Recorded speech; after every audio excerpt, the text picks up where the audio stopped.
It's time for Wise Money with Korhorn Financial Group with certified financial planners Kevin Korhorn, Mike Bernard, and Josh Gregory. Welcome to another episode of the Wise Money Show with Korhorn Financial Group, where every week we're helping you take your next wise step in your financial life. Thanks for being here, friends. My name is Mike Bernard. I'm your host. I'm also one of the certified financial planners on the program. And with me in the KFG studios, my business partners and fellow CFPs, Kevin Korhorn and Josh Gregory. Well, it's a special edition of the Wise Money Show today. We're celebrating the 250th anniversary of our independence, and we're going to help you take your next wise steps towards financial independence. What are some habits, steps, or financial strategies that you can implement that will lead to more financial independence in your life? That and more on this episode of the Wise Money Show. That's right. And, the mother of all financial independence is sort of retirement, being free of that paycheck. Well, of course, we'll talk strategies and next steps and all of that to help you there as well. But it could just be financial independence of you just want a little bit more room in your cash flow. You might want an emergency fund. Maybe you've got a big financial burden that's hanging over your head and you want to take some steps to relieve that. We're going to help you with all of that. If you have a question or have any needs, you can call or text us 574-222-2000. That's 574-222-2000. Online, wisemoneyshow.com is where you can find us and engage with us that way. And then all over social media, wherever you're at, we are there as well. Search The Wise Money Show. Well, happy 4th of July. Like Kevin said, it's a special one, right? 250 years, pretty incredible and milestone, if you will. And I hope that, your 4th this Saturday today is filled with what are all the cliches? Watermelon and baseballs and, mosquitoes. Fireworks. Oh, yeah, that too. We are not, parades. We're not firework people. I'm not either. Yeah. It hurts my sensibilities. I hope you have a safe time, and I hope you enjoy family time and all that. And while you're celebrating our nation's independence, typically around this time, but even though today's a special edition because it is the 4th, we want to help you with financial independence. And again, oftentimes people think of retirement, and sometimes because retirement can look different for everyone, we're going to talk more about that next week. People rephrase retirement and just call it financial independence. I'm at this point, I'm working because I want to, not because I have to. But again, financial independence can mean different things to different people. And it's all about planning ahead and taking the right approach, which is strategy and execution in all 6 areas of your financial life. Yeah, absolutely. I love that we're talking about this on our nation's birthday. Yeah. And Independence Day, if you think back on our nation's history, not to go too academic, but if it was a fight for political freedom and the ability to self-govern, isn't that what financial freedom is all about in your own life? Well, hang on. If we're going back, I think it had something to do with taxes as well, and I think I would love to fight about that at the moment. That's right. Right. Yeah. So how do you have self-governance in your own financial life, right? Yeah. So the metaphor is all laid out for us. We just have to unpack it together today. So there's 6 areas to your financial life, my financial life, everyone's financial life. George Washington's financial life had 6 areas to it. Maybe not. Maybe a little bit different. I don't know. So, but there's present financial Absolutely position. This is your cash flow. This is also your balance sheet. So what are your assets? And sort of categorically, how are they laid out? How much do you have in cash? How much do you have in investments and own property, that sort of thing? How much in liabilities? You calculate your net worth, not because you want to be prideful or regretful, but to know where you stand today. That's a snapshot in time. And then also the flip side of that, or what helps build that net worth and your balance sheet, is what you do with your cash, your cash flow. And so this is often people consider this a budget. We want to encourage, a budget is not enough. That just looking at a month at a time is not enough. You need a cash flow operating system. That's a 3 bank account system managing your monthly expenses, your non-monthly expenses, and then emergency expenses. That's present financial position. You're also capturing goals, sometimes short-term, intermediate term, but also setting yourself up for long-term goals there as well. Protection planning is the second area, managing the 5 major life risks that we all deal with. And having a plan for how are you going to manage those risks. Are you going to transfer them? Are you self-insured? Are you going to live with those risks? What's your approach? The risk of, when I think 4th of July, I can't not remember the clients who called me on the 5th and said, hey, our neighbors were shooting fireworks and they melted the side of our house. Yeah. Sort of that. So the risk of property damage or liability, that's home and auto insurance. The risk of you needing to work and needing income but not being physically able to, disability income insurance. The risk of having unfunded goals when you pass away. So passing away early, life insurance. The risk of a major health expense, surgery, that sort of thing, that's health insurance. And then finally, the risk of not being able to care for yourself for a prolonged period of time, that's long-term care insurance. Those are the 5 major risks that we all deal with. That's how you manage those within protection planning. Third area, tax planning. Yeah, tax planning is often what we think we want freedom from, as you were referring to earlier. There are dollars slipping through the cracks, and a lot of people don't realize that you have more say in your tax picture than maybe you've given yourself credit for. And so tax planning is your way to find the dollars that would otherwise leave your hands, and you minimize that throughout your lifetime. Yep. And then in investment planning, the 4th area of a good financial plan is often the vehicle that will carry people towards financial freedom. It's you building up assets that can compound over time and give you more options in the future than what you even enjoy today. And building the right portfolio and knowing that you are managing those risks of volatility and so on, that's part of the financial plan. Investments actually can also, they've got a dark side to them as well, can create some financial bondage. We're going to get to that in just a second. The 5th area of everyone's financial life is really your long-term goals. We call it retirement planning, but also college planning's in there as well. And that is, what are those long-term goals? Where are you today? What's the path to get there? And then on an ongoing basis, are you on track? Are you on track? It's a 5-factor retirement plan. That's the framework that covers all of the details that are interrelated to help you determine whether you're on track for a confident and successful retirement. That's the 5th area. And then the 6th area, the capstone. Estate planning. Yep. It's what happens with my stuff when I'm gone. And what's the most efficient way to transition from me to my spouse, from me and my spouse to our children, or to the charities, or to whatever entity or whomever I care about, and what is the most efficient way to do that? And really, what are your intentions? So think about that even with estate planning. What do you want to have happen? And then are the right instructions and is the right framework built so that those intentions are fulfilled? And so figuring that out, that's within your estate plan. Those are the 6 areas of your financial life. And the big idea is culture really treats them as separate areas with sometimes separate professionals or different software, different tools that you can do it yourself, and they're all separate. That's a lie. They are not separate. They overlap. In fact, some of the biggest financial decisions, but not just the biggest, some small ones as well, you've got to look at, of your choices, which choices or decisions are going to bring synergy to those 6 areas, as many of them as possible, versus, if I make this decision, it's really going to help here, but it's going to work against me over in that area. Most people don't think that. Your CFP sits right at the intersection of all of those 6 areas, helping to bring synergy. And then they also bring strategy and execution, right? Because strategy is we're going to get into some strategies for financial freedom. So Roth conversions or an advanced estate planning strategy or other tax planning strategies. But then the execution of, does that strategy make sense? All right, now how do we carry it out? Because, the delicate steps to make sure that it doesn't create any, trade-offs in other areas. Yeah. So, all right, on our path. So that's the approach you need to take to reach financial freedom, having one plan, having those all work together.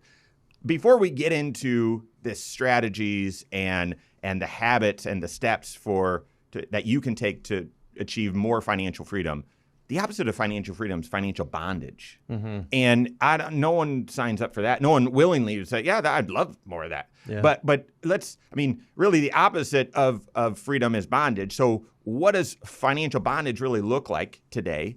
And what are some steps that you need to take to avoid that? When you say financial bondage, I think of crisis living, where you feel like, events that seem like they're completely out of your control force your hand in some way. Like you feel like you don't have choice in your financial life. And so if you're not prepared for an emergency or some unexpected expense, for example, someone else has a plan for you. And it might be the credit card company. It might be borrowing money from somebody else, but usually it brings some kind of an obligation attached to it that now you're committing yourself to future payments or future, again, obligations in your cash flow, that sort of thing. You're giving up choice in the future because you weren't in a spot to be able to handle a surprise today. Yeah, lack of choice, inflexibility, requirements, those sorts of things. And some of those you really don't have any, like health stuff or whatever, you don't have any choice. But others you do sort of walk yourself into. We're going to talk through that, how you can get more financial freedom. We got that more coming up here on the Wise Money Show with Korhorn Financial Group. Hello, YouTube. Thanks for being here. This is the Wise Money Show. What you're watching right now is our weekly 1-hour talk show that airs right here on this channel, 10 a.m. Eastern Time every Saturday morning. Also on podcasts at the same time. Also on a couple local radio stations at the same time as well, which is why the content structure the way that it is. It is long form. We do meander and get into different things as well. And all designed to give you the right framework, but also help you with strategies, help you with the right approach so that you can take your next wise step in your financial life. Speaking of Next Wise Steps, we've got shorter videos that air all throughout the work week, though, right here, taking one financial concept, breaking it down, applying it to your financial life, again, from that 6 areas of your financial life framework. So make sure you hit that subscribe button, turn on notifications so you're made aware every time we drop new content. If you like the content, thank you very much. Short break. And talking to Lindsay, we are going to be doing one bonus content per show. So we'll hit that here in an upcoming break. But because we had that YouTube intro, let's get into it. So more examples of financial bondage, maybe a little bit of approach to get out of it, and then we'll get into habits. Mm-hmm. So good? Yeah. All righty. We didn't say what today is. It's the semi-quincentennial of the signing of the Declaration of Independence. Oh, I wonder why we didn't say that. It's really catchy. Got a nice ring to it. Yeah. That's pretty amazing. I didn't know that. Yeah. But I do now. Yeah. I couldn't repeat it, actually, if you asked me to. We're halfway to 5 centuries. Is that what that says? I have no idea. Something Is that what it is? I don't know. Semi is half. Quinn Quinn would probably be 5. Yeah, that's Archibald Hoxton, the 5th. Okay, centennial. So centuries. See? Yeah. Okay. We're halfway to All right, 500 years. like Good I job, said, everybody. I'm just going to tell you, I wouldn't be able to write it in Roman numerals. No, and like I tell you, Mike, you either have to be smart or have a buddy who is. All right. It's good to be with you, Joshua Gregory. Yes. Sorry. That's right. All right, here we go. We want you to achieve financial freedom. And the planning process is really about helping you take steps towards financial freedom. But the opposite of freedom is financial bondage. And while no one willingly signs up for that, oftentimes our steps can take us there, slippery slope. We're going to share some of what financial bondage actually, I don't know, how it manifests itself, and then some steps you can take to avoid it. This is a Wise Money Show with Korhorn Financial Group. Thanks for being here. My name is Mike Bernard. With me in the KFG studios, Kevin Korhorn and Josh Gregory. Stay up to date on all Wise Money content. Find us online, wisemoneyshow.com is where you can find us, and then all over social media, wherever you're at. We are there as well. Search the Wise Money Show. When I think financial bondage, my brain just immediately goes to credit cards.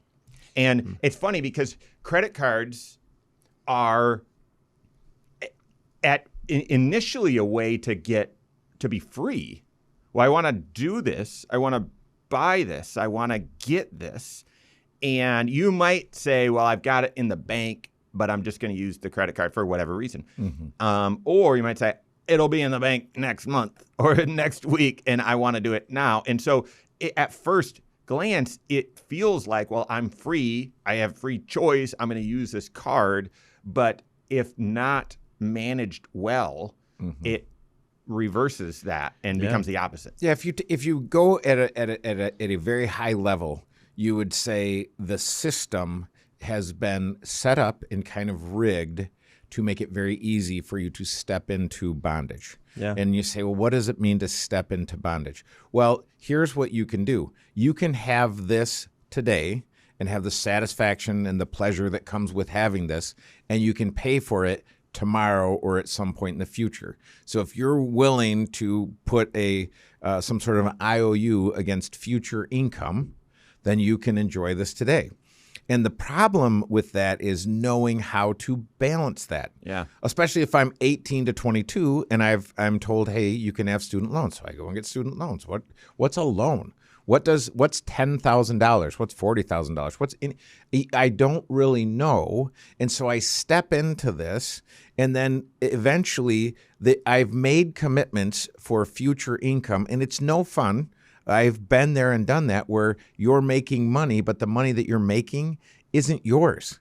It's already committed to go someplace else. And I think the other confusing thing with this is while that's going on, most people are not, especially early on in your financial life or in your career, you're not really looking at it from all angles. You think, well, I want to do this, or I need to do this, and I can use a credit card because I don't have the cash. But then the other really confusing thing is everyone else is doing this too. Yeah. And you don't know whether that card they just took out was their debit card or credit card, or even if it was, like, you think, well, this is all just normal. This is how it works. Everyone else is doing. Not that you're trying to keep up with the Joneses, but hey, everyone else has this stuff. So if I have to say no to this, then I must be doing something wrong. So therefore, I'm going to say yes or do this, and then slowly you're just creating this trap for yourself. That's exactly right. You guys are using all the words that are popping into my head too, that it's easy to get in, hard to get out. Part of the reason why credit cards are so hard to get out is just the high interest. Yeah. So I mean, it's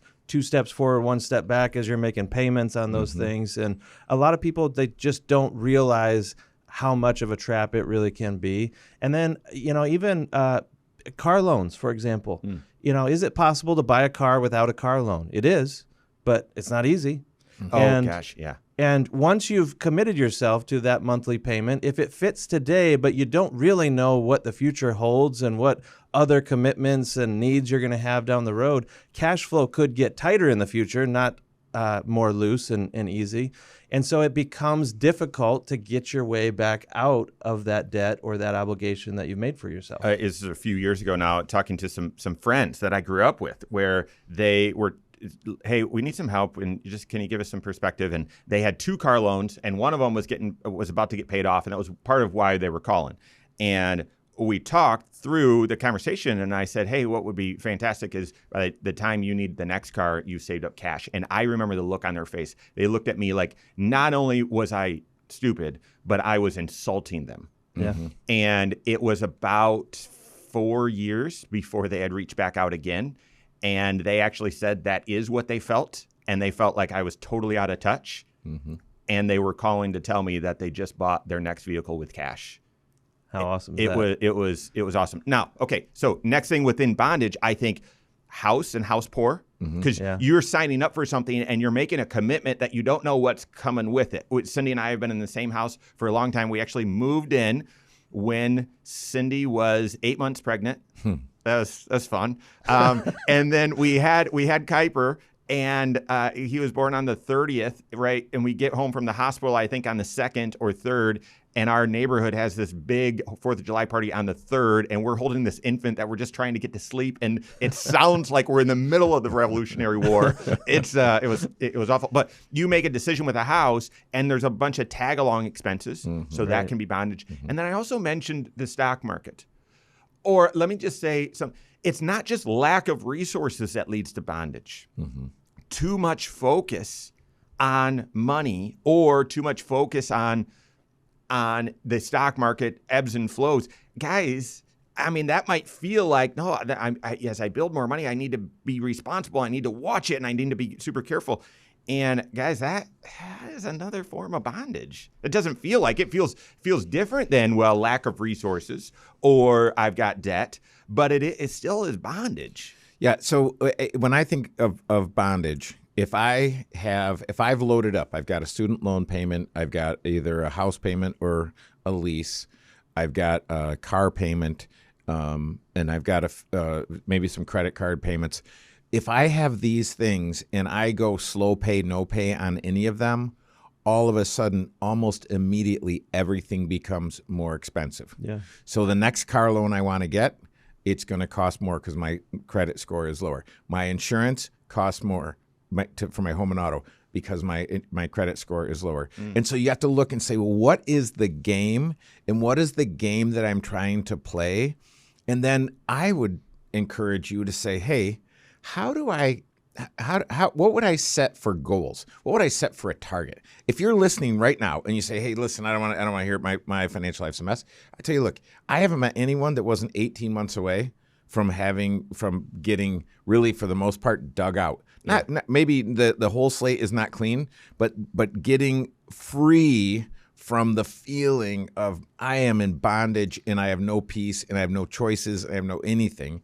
And if you said, what's the simple way to get started? Now, we believe your best way to do that is with a coach, but really it's as simple as saying, what do I need and what do I want? And take those wants and push them out and say, those are for tomorrow or another day. I'm only going to do what I need right now. And then analyze this. And this is, again, why you need a coach, because it's hard to be objective. But answer the question, do I have an income problem or do I have an expense problem? Because most people that I've ever met don't have an income problem. They have an expense problem. And so if you can answer those two simple questions. One feels like someone else's problem. One is hard on your ego. Feels like it's your problem, right? Yeah. Right. I mean, it's easy when you answer that question for yourself, say, well, I mean, it's an income. I mean, wouldn't it be great to have more income? All my problems would be solved. And read The Art of Spending Money, because it's by Morgan Housel. Yeah, great book. It's a spending problem. Okay, so here's the 3 steps to help you get more financial freedom. One is habits. We're going to help you with. One are financial strategies that can lead to more financial freedom. And then the last one is first steps or immediate steps. We're going to get into all those. So those are the 3 things we're going to help you get more financial freedom. Wherever you're at right now, we're going to get through those. And Kevin, you were just taking us there. Habits, guys. So what makes someone successful? It's the things that they repeatedly do. It is their habits. And so these could be principles. This could be thought process, but it could also be action items, right? There's obviously going to be overlap between these 3 things, but habits that lead to more financial independence. Yeah. What are they? I think one of the most important habits is the habit of clarifying and defining and monitoring where are you financially. You said, Mike, no matter where you're at, habits are going to move you to either a better spot or a worse spot, potentially.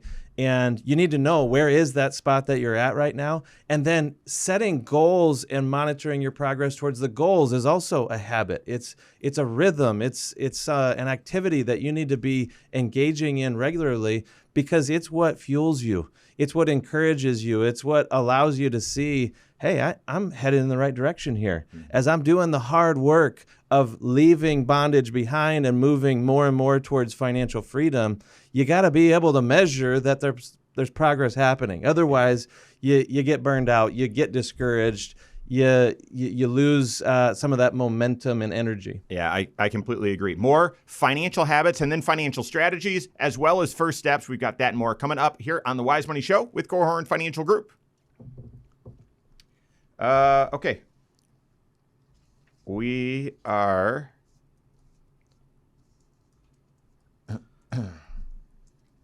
third segment and just getting into. Yeah. And I don't have a bonus content question pulled up. Let me get there. We'll do that between the third and fourth. So let me at least pull it up. Okay. Well, this is good. Now we're going into the third segment. We've got one of the 6 that we haven't completed yet. One of the 6. One of the 6 3 areas? Huh? Are we doing 6 areas? No. Just habits, strategies, and first actions. But we're not doing those for all 6 areas? Oh, no. Just free for all. Yep. I knew that. So checking. I didn't know if you guys had looked at the agenda or not. So, but I'm prepared for that. Okay. Here we go. So more habits, and then we'll get into strategies as well. Third segment.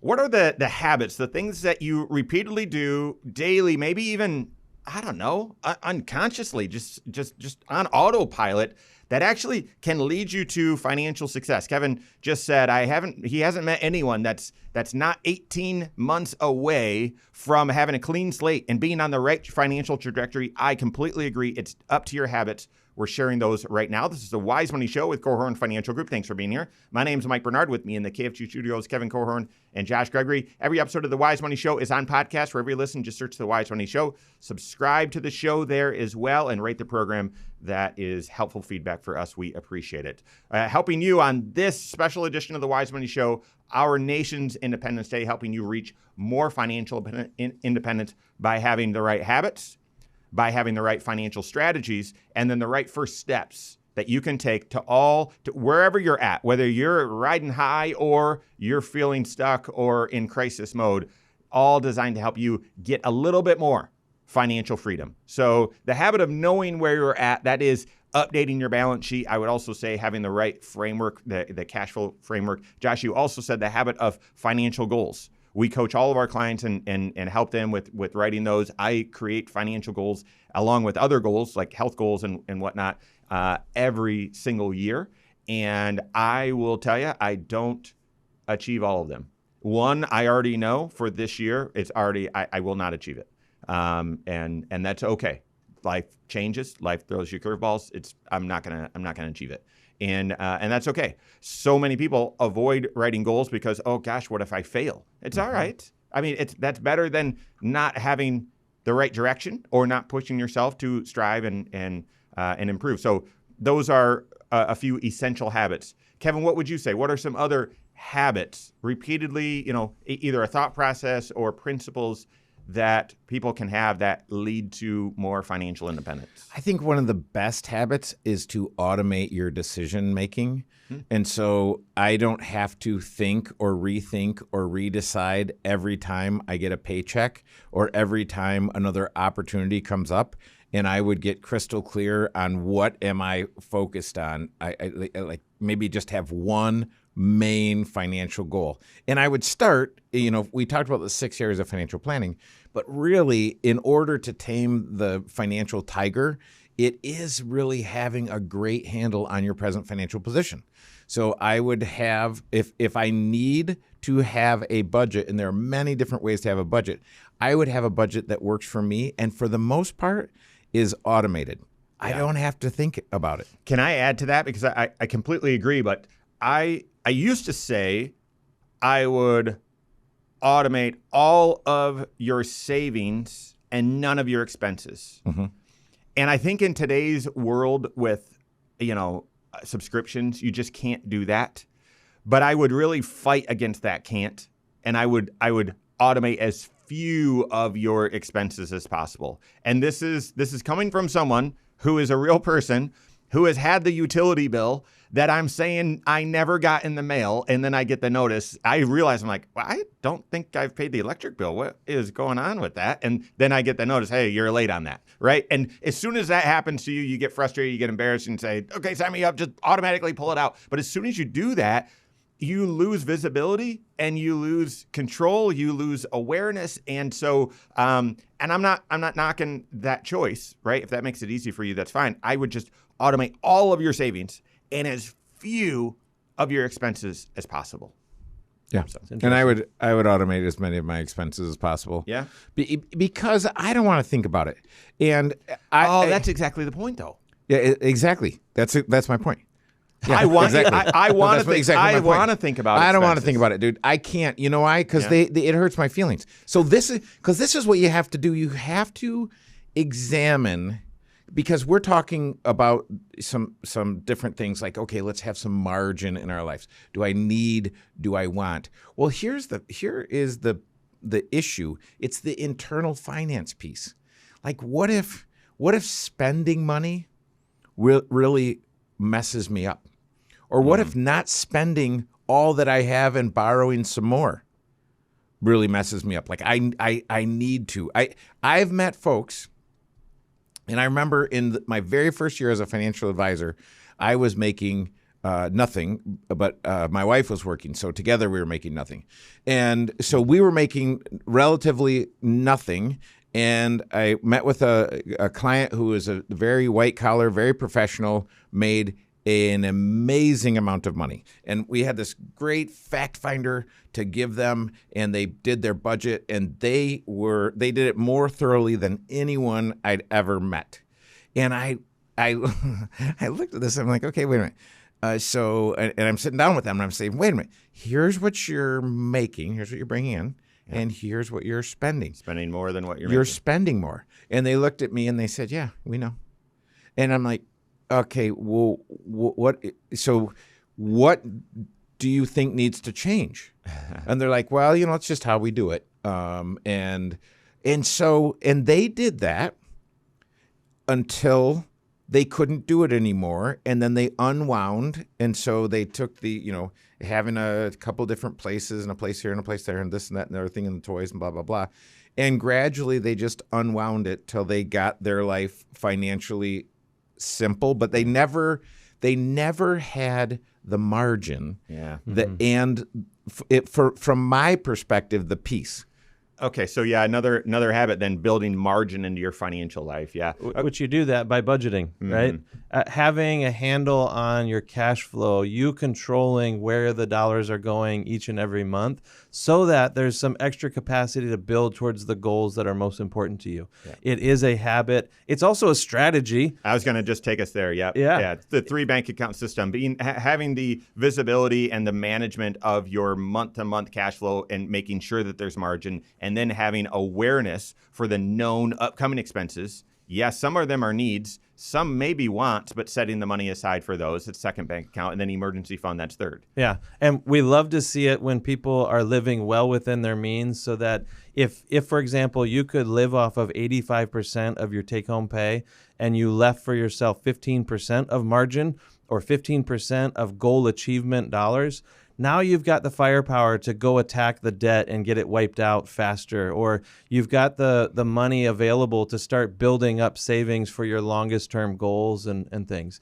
And you can't help but make progress when that's the world you're operating in, right? Mm-hmm. And so, if you had margin, if you had cash flow available, then one way, another strategy to help you build financial freedom, if you're eliminating debt, if you still have a car loan or some credit card debts, maybe you have student loans and you've got a mortgage, how do you go systematically wipe out debt? We're big believers in the debt snowball strategy or approach. And this is simply where you apply all of the available extra cash flow that you can to your smallest debt first. And the goal here is to eliminate it very, very rapidly, not just because it's a win. That's a huge one. You need something to celebrate early on in this journey that you're on. But it's also the fastest way to eliminate another payment. Mm-hmm. And that is the debt snowball piece, that every time you wipe out a debt, you're eliminating a payment, which frees up more cash to pile onto the next debt. And this thing just picks up speed faster and faster and faster, and you watch your debt melt. And if you are tracking your progress towards your goals, like we said is a great habit, then this could be something on your refrigerator. You're watching the balances decline every single month, and you're getting fired up and excited every single month, every time you make a payment. I'll tell you, in my own financial life, I get just as much joy in the past when we've eliminated debt as I have watching a 401k balance grow. Yeah, it makes me think. You talked about the simplicity, but like the benefit of the debt snowball is when a payment is gone, you take those resources, apply it to the next one. It just makes me think of the other area where there's a lot of bondage, especially in my life, is in the area of health and what I eat. And if there are consistent times when you veg or when you snack or when you overconsume or eat the wrong things, if you shifted and said, instead of that time where I'm just going to eat a bowl of ice cream, I'm going to go downstairs and walk on the treadmill, like you just like took a negative and turned it into a double positive there. And same thing there with the debt snowball. Completely agree, especially because it deals with that first strategy we talked about is 3 bank account system. Josh, you've often called that the credit card prevention system and the credit card avoidance system. And when you build in that debt snowball, because maybe you didn't have that cash flow operating system, when you incorporate that within a 3 bank account system, that's that 18-month away from freedom thing that Kevin talked about is implementing those two things. So, all right, what are some of the other strategies, specifically with taxes, ways that you can get more financial freedom in your life? We've got that more coming up here on the Wise Money Show with Korhorn Financial Group. So it's actually debt prevention and debt elimination, not just credit cards. Okay. Because it can help you avoid a car loan or Completely. See, whatever, I so. thought, I mean, where my mind goes is when on the days that I get up and do my workout, it is easier for me to make a good choice in the kitchen. Yeah. So, and already got momentum going in the right direction. Yep. And All right. so if gains are made in the kitchen, where are financial gains made? And it's a confidence game. It is an internal finance thing. And it's, hey, I got a little win here. Let's go. I feel like winning. But you know what? And I don't know about you, but if I've got a loss going, or like I've eaten the wrong stuff, it's okay. I ate the wrong stuff, so I want to go take a nap. Yeah. And you're like, well, wait a minute, wait. And versus, hey, I worked out, so I'm gonna make a good choice. At what age should you start thinking about retirement? At what age? 14. 14. Because your middle child talks about retirement all the time? He actually doesn't. Oh, okay. No. And At what age? 25? Like, yeah, at the beginning of your career, you should be I thinking think about day retirement? one of your career. Man, if you could get people to start saving and thinking about such a long-term goal, literally every single paycheck of their entire career, a game changer. I don't know. That sets people on a path that. And now that might be minimal contributions and everything, and you might not have a full-blown plan, but at least you know it's coming, and you're taking action to get company match and get into the habit of living off less than what you're earning every single pay period. Yeah. Yeah, What do you think? I think as soon as you're able to play Monopoly. So as soon as you can play Monopoly, it's recommended for ages 8 and up. As soon as you can play Monopoly, you need to think about it. Because here's how it's going to be. It's understanding the game and then developing your game theory. So you say, well, what's the game? And I talk to the interns about this. What is the game? The game is you develop skills and increase those skills. And the more skills you have, the more money you'll make. And so as you make more money, money isn't the end, but money is like oxygen. You need to live. So I make more money. I've got more choices, and I can make, as I have more choices, that gets me towards independence. Like what is the yin to the independence yang? It is responsibility. As I take on more responsibility, I actually get more freedom. And you say, well, wait a minute. That seems counterintuitive. But that's exactly what it is. So I would think as soon as I'm 8, I'm learning about Monopoly. Hey, how does this work? Well, if you buy this house for $150 and then you have to sell it back to the bank because you need cash, you're only getting $75 back. It's funny because the analogy with Monopoly breaks down because in order for you to win, others need to lose, and that's not how it has to work in real life, especially within your finances. But however, within Monopoly, there is this like inertia that, okay, you have this money, you need to get this into assets. You have to get this producing for you. But then you also know, well, there's the risk of, well, what if I, give up all of my money and I don't have any liquidity? And that is very instructive for the game of finances and the game of life. Right, because Monopoly, it just plays out the Pareto principle. So just look it up. It's amazing. But because it's not about me winning and you losing, it's about me making good choices, and me negotiating with you. And, as I learned, don't negotiate with Caleb because he wants all your money and all your properties, right? That's right. It's 4th of July. Maybe you're going to have some family time.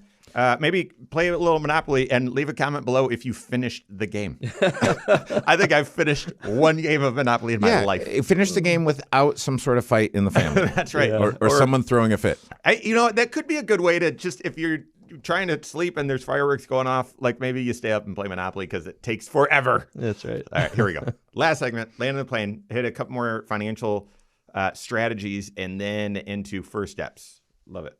Here we go. Thanks for being here. This is the Wise Money Show with Cohorn Financial Group. My name is Mike Bernard. With me in the KFG studios, Kevin Cohorn and Josh Gregory. Every episode of the Wise Money Show, as well as a lot of other content, is on the Wise Money YouTube channel. Well over 2,000 videos and millions of views. Go check it out. All designed to help you take your next wise step in your financial life, looking at all 6 areas of your financial life and different financial strategies and all of that. Go to YouTube, search the Wise Money Show, subscribe to it there. Turn on notifications so you're aware every time we drop new content. You can leave questions for the show there as well. We're helping you get closer to your version of financial independence. Having the right habits, the right strategies, and first steps, which we're going to get to in just a second. You know, Josh, it was total accident you brought up, the going back to the original, birthday and our independence for our nation. And you said political freedom. I mean, it really was a tax. That was the straw that broke the camel's back. And so when I think about financial freedom, I think Roth, baby. Give me that Roth. Because if you're thinking of financial bondage, oh my goodness, I would love to save up some money today and never pay tax on it ever again. Sounds like a dream, doesn't it? It almost sounds too good to be true. And yet that is the Roth. So what is your Rothification strategy? I've been thinking about this. We talk a lot about, Roth conversions. Yeah, you got to consider that. Should you contribute in your 401k to the Roth side or the pre-tax side? Should you do Roth IRA, back to a Roth IRA, mega back to a Roth IRA? Should you use your 529 plan and leverage that into a Roth IRA out there in the future? What about 530 accounts? I mean, there's so many ways to Roth. Do you help your kids with their Roth exactly kickstart? So here's the thing. It's got to be multifaceted. What is your Rothification strategy? And that's not singular. So I know I'm saying it like that, that's the objective is to get money into a Roth. No, it's tax planning. What makes the most sense for your situation? And yet, when I think about freedom, I love seeing dollars in clients' accounts that I know are unencumbered, that are free. Mm-hmm. They can earn and they can grow and they can earn interest and dividends and capital gains and never have to be taxed again. What's your strategy for Rothification? So what else? What other strategy? I mean, is it too early to say mortgage refinance? Rates have come down a little bit.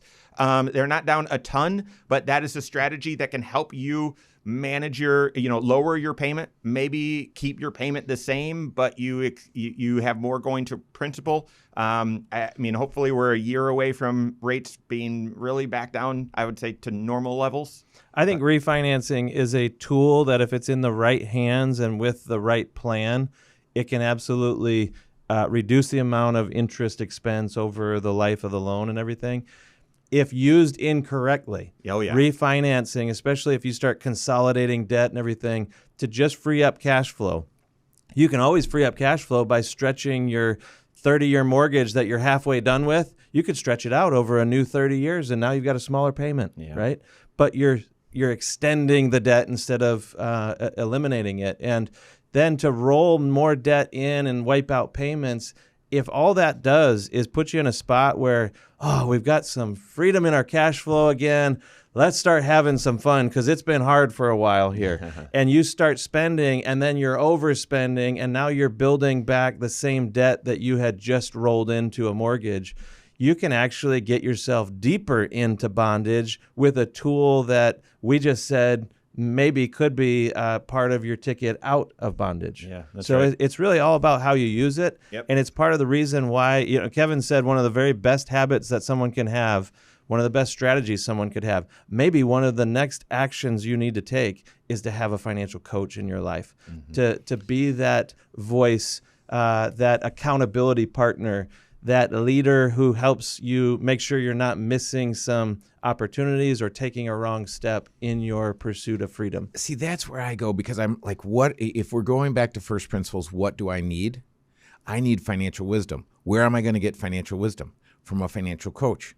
The best part about the summer at KFG is we have a pile of interns because we are a teaching hospital and we are equipping these kids to be successful, hopefully someday at KFG or at another firm in another town somewhere else. but we are pouring into them, and I see them in the classroom, and I'll go in and I'll listen to the things they're being taught. And I realize there is so much to it. These are kids from financial planning degree programs at respected universities that show up not knowing what the 6 areas of financial planning are. Yeah. And so as we're working with them, I'm thinking, okay, if these college students weren't coming to KFG and learning, how would you learn this stuff? And you realize that most people don't ever get equipped for success. And when you were getting equipped, it was when you were sitting in high school or college in a personal finance class with no income and no assets, and so it was all theoretical. Yeah. So this is where I would seek out financial wisdom and say, hey, I'm going to have the best coach in the world. And when I look at the return on investment of the coaches that I've hired, and it's not just hiring coaches, it's the books that I've read, it's the podcasts, all this stuff. It's amazing. If I said Victor Wembanyama, are you going to give me the same reaction that you had when I said Alex Ovechkin? You know Wemby? Victor Wembanyama.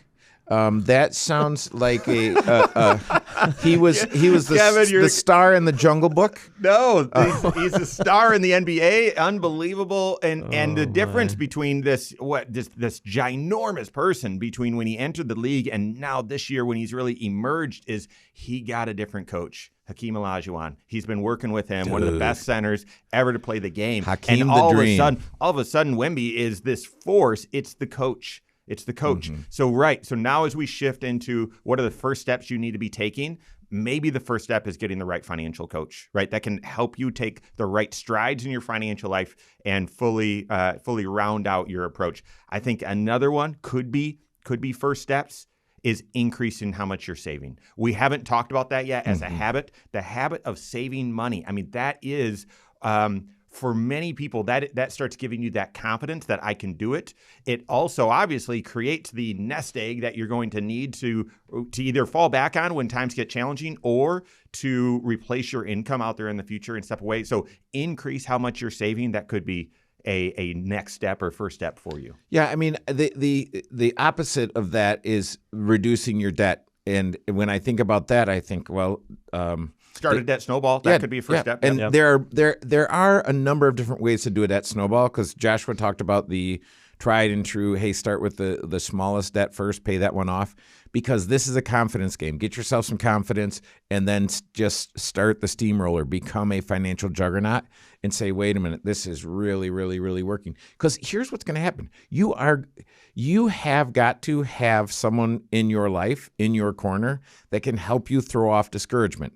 Is that your spouse? Is that your parents? Is that your financial coach, your certified financial planner? If you're working with a financial planner, make sure they're certified. Make sure they know what the 6 areas of financial planning are. Mowgli? Is that who you were talking about? And I think the Spurs actually had someone on their team named Mowgli a while ago, or someone really close. Dude, anyway, okay. I've been thinking about that. I'm calling tangent. Okay. I think Mowgli's a rock star. When I think about, when we're talking about financial bondage, of course, we've been focused on freedom, but at the beginning of the show, we're talking about, listen, the opposite of freedom is bondage, and some bondage is, you use credit cards or whatever. It manifests itself from, I didn't have enough resources. But the other way of bondage could just be your thinking or what's weighing on you financially. And if I'm so focused on the ups and downs of the market, okay, you can get some freedom from that. But some other psychological financial bondage could be, I don't know what the plan is if I pass away. Financially, I know my loved ones are not in good shape. I don't have a will, or I don't have the right life insurance. Guys, that could be your first step. That could be, imagine the peace of mind that you would have if you just took those next steps, like risk management. Get that estate plan done, get that life insurance in place. Yeah, and if you don't, it's likely that you know you need to. So why aren't you getting it done? And it's because you're stuck. It doesn't make you a bad person if you're stuck. Get some help and get unstuck. Every single thing we've mentioned has some sort of cash flow implications to it. If you're going to save more, if you're going to wipe out debt faster, all of that requires margin. Mm-hmm. And if you don't have the margin, like you feel like every dollar is spoken for before it's even landed in your bank account, then maybe that's your first step, is to get focused on cash flow, building a budget, and finding the freedom that you already can muster up to go leverage to get more freedom for yourself. That's right. That's what we want for you. And hopefully, I mean, that is found working with the CFP in all 6 areas of your financial life in one plan, strategy and execution. Hopefully the show has spurred you along and to help you take your next wise step in your financial life. That's all the time we have for today. On behalf of Josh Gregory, Kevin Korhorn, all of us at KFG, have a great weekend. We'll see you next Saturday for the Wise Money Show with Korhorn Financial Group. Securities offered through Silver Oak Securities, member FINRA/SIPC. Advisory services offered through KFG Wealth Management, LLC. Doing business as Korhorn Financial Group. KFG Wealth Management, LLC and Silver Oak Securities Incorporated companies are unaffiliated.